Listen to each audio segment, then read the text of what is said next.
The first book of Samuel. 1 Samuel, chapter 1.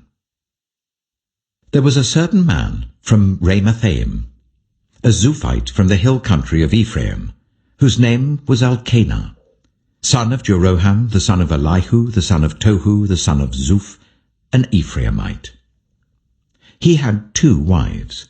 One was called Hannah, and the other Peninnah. Peninnah had children, but Hannah had none. Year after year, this man went up from his town to worship and sacrifice to the Lord Almighty at Shiloh, where Hophni and Phinehas, the 2 sons of Eli, were priests of the Lord. Whenever the day came for Elkanah to sacrifice, he would give portions of the meat to his wife Peninnah and to all her sons and daughters. But to Hannah he gave a double portion, because he loved her, and the Lord had closed her womb. Because the Lord had closed Hannah's womb, her rival kept provoking her in order to irritate her. This went on year after year. Whenever Hannah went up to the house of the Lord, her rival provoked her till she wept and would not eat. Her husband, Elkanah, would say to her, "Hannah, why are you weeping? Why don't you eat? Why are you downhearted? Don't I mean more to you than 10 sons?" Once, when they had finished eating and drinking in Shiloh, Hannah stood up. Now Eli, the priest, was sitting on his chair by the doorpost of the Lord's house. In her deep anguish, Hannah prayed to the Lord, weeping bitterly. And she made a vow, saying, "Lord Almighty, if you will only look on your servant's misery and remember me, and not forget your servant, but give her a son, then I will give him to the Lord for all the days of his life, and no razor will ever be used on his head." As she kept on praying to the Lord, Eli observed her mouth. Hannah was praying in her heart, and her lips were moving, but her voice was not heard. Eli thought she was drunk, and said to her, "How long are you going to stay drunk? Put away your wine." "Not so, my lord," Hannah replied. "I am a woman who is deeply troubled. I have not been drinking wine or beer. I was pouring out my soul to the Lord. Do not take your servant for a wicked woman. I have been praying here out of my great anguish and grief." Eli answered, "Go in peace, and may the God of Israel grant you what you have asked of him." She said, "May your servant find favor in your eyes." Then she went away and ate something, and her face was no longer downcast. Early the next morning they arose and worshipped before the Lord, and then went back to their home at Ramah. Elkanah made love to his wife Hannah, and the Lord remembered her. So in the course of time Hannah became pregnant and gave birth to a son. She named him Samuel, saying, "Because I asked the Lord for him." When her husband Elkanah went up with all his family to offer the annual sacrifice to the Lord and to fulfill his vow, Hannah did not go. She said to her husband, "After the boy is weaned, I will take him and present him before the Lord, and he will live there always." "Do what seems best to you," her husband Elkanah told her. "Stay here until you have weaned him. Only may the Lord make good his word." So the woman stayed at home and nursed her son until she had weaned him. After he was weaned, she took the boy with her, young as he was, along with a 3-year-old bull, an ephah of flour, and a skin of wine, and brought him to the house of the Lord at Shiloh. When the bull had been sacrificed, they brought the boy to Eli, and she said to him, "Pardon me, my lord. As surely as you live, I am the woman who stood here beside you praying to the Lord. I prayed for this child, and the Lord has granted me what I asked of him. So now I give him to the Lord. For his whole life he shall be given over to the Lord." And he worshipped the Lord there. 1 Samuel chapter 2. Then Hannah prayed and said, "My heart rejoices in the Lord. In the Lord my horn is lifted high. My mouth boasts over my enemies, for I delight in your deliverance. There is no one holy like the Lord. There is no one besides you. There is no rock like our God. Do not keep talking so proudly, or let your mouth speak such arrogance. For the Lord is a God who knows, and by him deeds are weighed.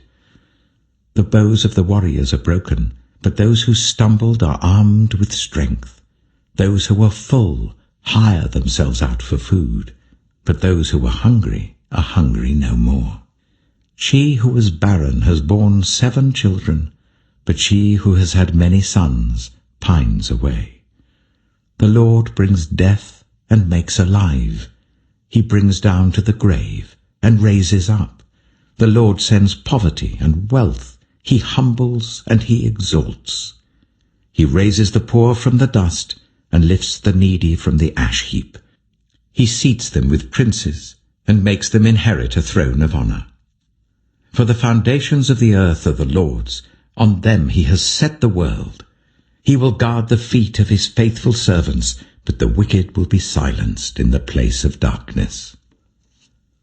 It is not by strength that one prevails. Those who oppose the Lord will be broken. The Most High will thunder from heaven. The Lord will judge the ends of the earth. He will give strength to his king and exalt the horn of his anointed. Then Elkanah went home to Ramah, but the boy ministered before the Lord under Eli the priest. Eli's sons were scoundrels. They had no regard for the Lord. Now it was the practice of the priests that whenever any of the people offered a sacrifice, the priest's servant would come with a 3-pronged fork in his hand while the meat was being boiled, and would plunge the fork into the pan or kettle or cauldron or pot. Whatever the fork brought up, the priest would take for himself. This is how they treated all the Israelites who came to Shiloh. But even before the fat was burned, the priest's servant would come and say to the person who was sacrificing, "Give the priest some meat to roast. He won't accept boiled meat from you, but only raw." If the person said to him, "Let the fat be burned first, and then take whatever you want," the servant would answer, "No, hand it over now. If you don't, I'll take it by force." This sin of the young men was very great in the Lord's sight, for they were treating the Lord's offering with contempt. But Samuel was ministering before the Lord, a boy wearing a linen ephod. Each year his mother made him a little robe and took it to him, when she went up with her husband to offer the annual sacrifice. Eli would bless Elkanah and his wife, saying, "May the Lord give you children by this woman to take the place of the one she prayed for and gave to the Lord." Then they would go home. And the Lord was gracious to Hannah.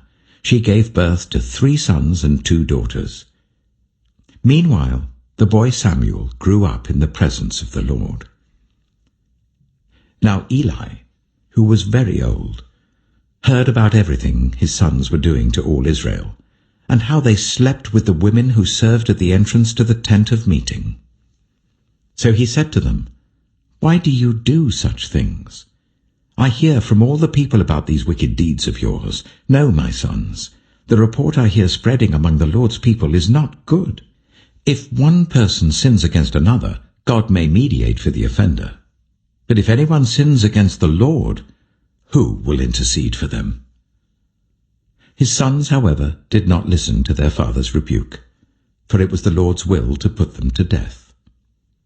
And the boy Samuel continued to grow in stature and in favor with the Lord and with people. Now a man of God came to Eli and said to him, "This is what the Lord says. Did I not clearly reveal myself to your ancestors' family when they were in Egypt under Pharaoh? I chose your ancestor out of all the tribes of Israel to be my priest, to go up to my altar, to burn incense, and to wear an ephod in my presence. I also gave your ancestors' family all the food offerings presented by the Israelites. Why do you scorn my sacrifice and offering that I prescribed for my dwelling? Why do you honor your sons more than me, by fattening yourselves on the choice parts of every offering made by my people Israel? Therefore the Lord, the God of Israel, declares, I promised that members of your family would minister before me forever. But now the Lord declares, far be it from me. Those who honor me I will honor, but those who despise me will be disdained. The time is coming when I will cut short your strength, and the strength of your priestly house, so that no one in it will reach old age, and you will see distress in my dwelling. Although good will be done to Israel, no one in your family line will ever reach old age. Every one of you that I do not cut off from serving at my altar, I will spare only to destroy your sight and sap your strength, and all your descendants will die in the prime of life. And what happens to your 2 sons, Hophni and Phinehas, will be assigned to you. They will both die on the same day. I will raise up for myself a faithful priest, who will do according to what is in my heart and mind. I will firmly establish his priestly house, and they will minister before my anointed one always. Then everyone left in your family line will come and bow down before him for a piece of silver and a loaf of bread, and plead, appoint me to some priestly office, so that I can have food to eat.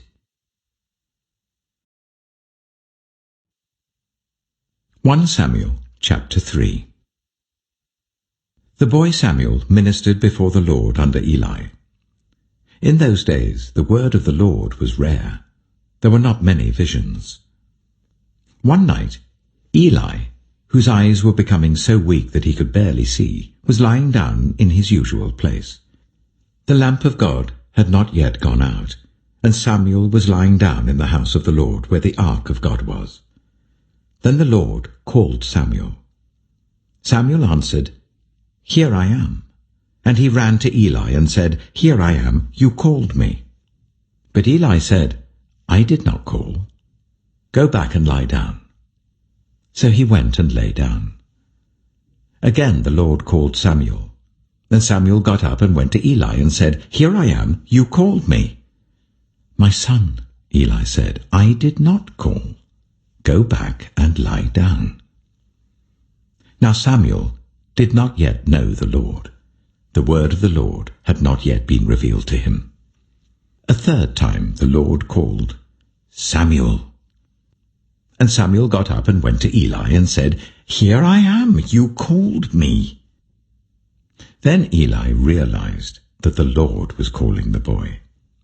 So Eli told Samuel, Go and lie down, and if he calls you, say, Speak, Lord, for your servant is listening.